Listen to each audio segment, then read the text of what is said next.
北极35岁冒险家飞机坠毁，惨遭3头北极熊突袭，将他撕咬得血肉模糊。救援人员赶到时几乎吓傻。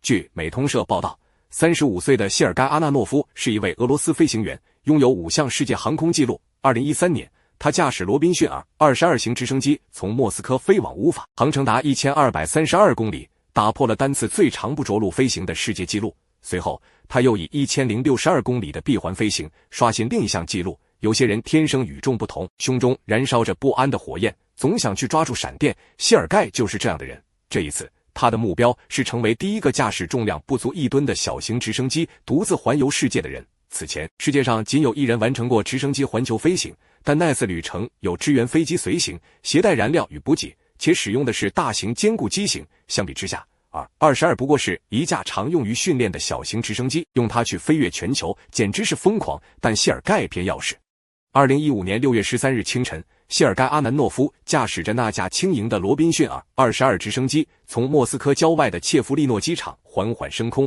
没有随行记者，没有支援团队，只有一个装满补给的小油箱和他那份固执的信念。谢尔盖想要成为世界上第一位驾驶轻型直升机独自环游地球的人。起初一切顺利，他从辽阔的俄罗斯平原一路向东，越过针叶林和冻原，穿越漫长的西伯利亚荒原。仅仅6天时间，他就抵达雅库茨克，累计飞行超过55小时，航程突破8500公里。每一次加油、起飞、降落都近乎机械，却又带着冒险者特有的诗意。那时的谢尔盖心想，也许这趟旅程真的能如愿以偿。接下来，他跨越了加拿大北部冰冷的荒原，朝着格陵兰方向飞行。机舱外，海面结着碎裂的浮冰，白雾在天与海之间翻滚。谢尔盖在无线电中轻声哼唱，心情竟有几分平静。直到命运突然撕开了裂缝，就在他飞越加拿大与格陵兰之间那片致命的冰冷海域戴维斯海峡上空时，直升机开始发出一阵不祥的震动，厚重的浓雾吞没了视线。他什么也看不见，只能听到发动机断断续续的噗噗声，在北极死寂的空气中显得格外刺耳。谢尔盖的心一紧，这声音他太熟悉了。作为一名资深飞行员，他几乎在一瞬间判断出问题所在。连接发动机与尾桨的传动皮带断裂了，他低头看向仪表盘，只见气压表的指针疯狂下坠，转速表闪烁着红光。那一刻，他的血液仿佛冻结，脸色惨白如雪。直升机的速度迅速下降，控制杆在他手中变得沉重无比。北极的雾海在他脚下翻滚，风声像野兽一样呼啸。谢尔盖心中只有一个念头，自己正在坠入世界上最致命的陷阱，冰冷、孤立、无援的极地。他知道这不是机械故障，这是生与死之间的坠落。最终，直升机失去了最后的升力，伴随着一阵金属撕裂般的尖啸，它开始朝地面俯冲，以每秒约17英尺的速度坠落。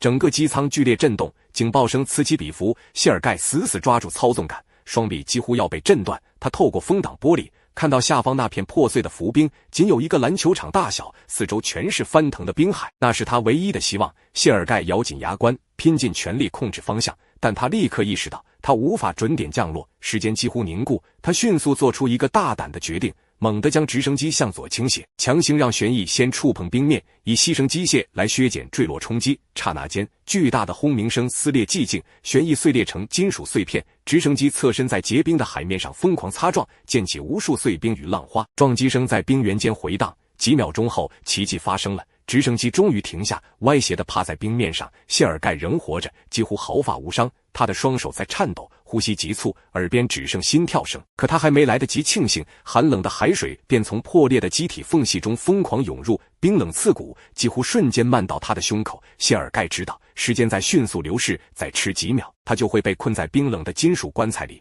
他强忍寒意，挣扎着解开安全带，一把抓起最关键的生存装备——救生筏。海水已经淹没座舱，寒意如刀刃般刺入骨髓。他用尽全身力气，将救生筏从残骸中猛地扯出，推向外面那片白茫茫的世界。冰冷的海水瞬间吞没了他，他几乎窒息，手脚僵硬得像石头。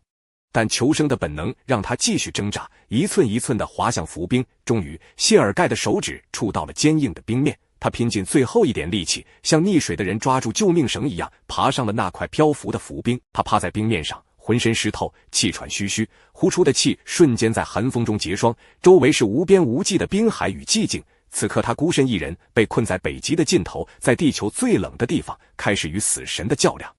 他全身湿透，孤身一人，四周一片死寂，这片冰原是北极之王的领地。谢尔盖的目光掠过浮冰，望向翻腾的戴维斯海峡，他的胸口一阵刺痛，那是悔恨。他为自己的错误自责不已，但很快明白，现在不是懊悔的时候。他吹起救生筏，将自己藏在筏下，以抵御刺骨的寒风。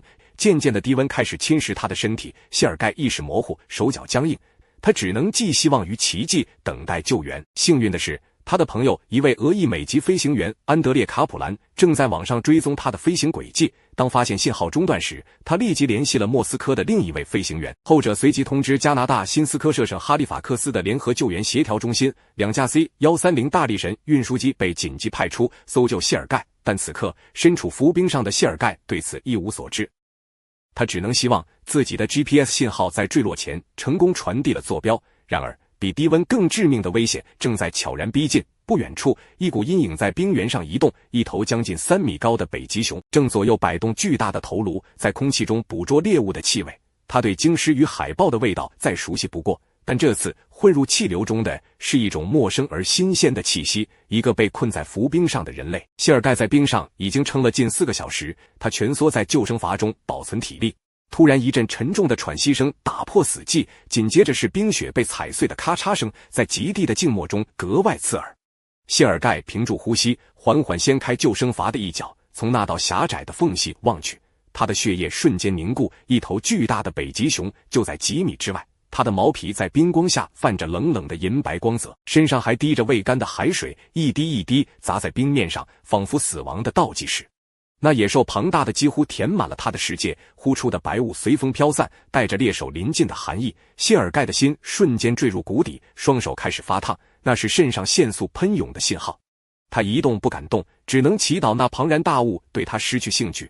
但北极的王者并不会被祈祷打动，那头熊开始缓缓逼近，步伐沉稳，节奏如战鼓，每一步都在雪面上留下一道深坑，每一步都在敲击谢尔盖的心脏。他离得越来越近，近到他能看清那双黑色脚垫的纹路，能听到那低沉的鼻息声。就在那一刻，谢尔盖明白，他已无路可退。如果要死，他要死得像个战士。他猛然从救生筏下冲出，狂吼着挥舞双臂，朝那头北极巨兽冲去。怒吼在冰原上回荡，撕裂寒风。他的声音狂烈到连自己都几乎认不出，那不是求生的呐喊，而是一个人在死亡面前最后的反击。有时候勇气真的能改变命运。北极熊被他的疯狂举动吓到了，他愣了一下，随即掉头小跑着后退。谢尔盖不敢停下，继续咆哮着追赶他，直到浮冰的边缘，那头熊才敏捷地跃向另一块冰板。他停下脚步，转头用那双漆黑深邃的眼睛凝视了谢尔盖一眼，然后消失在茫茫的北极迷雾中。但这并不是终结。那天稍晚时分，又有一架直升机从天际掠过，谢尔盖激动得几乎想立刻发出信号，但厚重的雾气让他看清那架机至少在几英里之外。他强忍住没有点燃最后一枚信号弹，在那种能见度下，一切都是徒劳。他咬紧牙关，看着救援的声音渐渐远去，只剩风雪与寂静。没过多久，第二头北极熊又出现了。谢尔盖再次使用了相同的策略，怒吼、挥手、冲锋，奇迹般的这次也奏效了。但他的体力、意志甚至声音都被寒冷与饥饿掏空了。时间流逝到下午，谢尔盖在冰面上找到一个浅坑，把救生筏搭在上面当成床，蜷缩其中，闭上眼。他开始想起妻子珍和孩子们，那是他最后的温暖。就在他即将昏睡过去时，熟悉的咔嚓声再次传来，第三头熊来了。那庞然的白影缓缓走近，鼻子在空气中嗅动，似乎在辨认这奇怪的气味。谢尔盖再一次猛地跳起，疯狂地挥舞双臂，大声嘶吼。庞大的北极熊忽然低吼一声，巨大的爪子拍碎冰面，溅起无数冰屑。谢尔盖几乎来不及反应，熊已扑到面前，沉重的身躯将他掀翻在地。空气瞬间被压榨成真空，锋利的利爪划破他厚重的外套，寒风中弥漫着血腥气。谢尔盖拼命挣扎，用拳头猛砸那野兽的鼻梁。北极熊怒吼，张开血盆大口，尖牙近在咫尺，死亡的气息扑面而来。那头北极熊的气息炽热而腥臭，混合着海水与腐肉的味道。他的獠牙在谢尔盖脸前闪着寒光，呼出的热气扑在他脸上，像一阵炙烤。熊的利爪再度挥下，擦着他的肩膀，撕开厚厚的羽绒，血珠瞬间染红了雪地。谢尔盖剧痛中翻滚，抓起一块冰块砸向熊的眼睛。野兽发出震耳欲聋的咆哮，抬起爪子狂乱地拍击地面，碎冰飞溅。谢尔盖趁势挣脱，踉跄着爬起，呼吸急促，每一步都像在与死神赛跑。最后，北极熊感受不到威胁后溜走了，但谢尔盖也濒临崩溃，他几乎没力气再撑下去了。夜幕降临，寒风呼啸，他在绝望中蜷缩着。忽然，远处传来熟悉的轰鸣，直升机的声音。这次声音越来越近，谢尔盖用尽最后一丝力气，抓起仅剩的信号弹，射向漆黑的天空。信号弹划破夜色，拖着红光升起，照亮了冰原。就在那一刻，救援直升机终于发现了他。谢尔盖拼命挥舞双臂，嘶吼、跳跃、哭喊。幸运的是，这一次周围再没有北极熊的身影，他获救了。谢尔盖被救援人员送到医院接受治疗。康复后，谢尔盖飞往渥太华补办遗失的护照与文件。最终他回到俄罗斯，投入妻子与孩子的怀抱。他们从未想到会以这样的方式失而复得。谢尔盖的经历是极少数在北极能活着讲述的奇迹之一。在那里，迷失几乎等于死亡，但凭借朋友的机警、救援的迅速，以及他自己那份不屈的求生意志，谢尔盖逃脱了命运的终极裁决。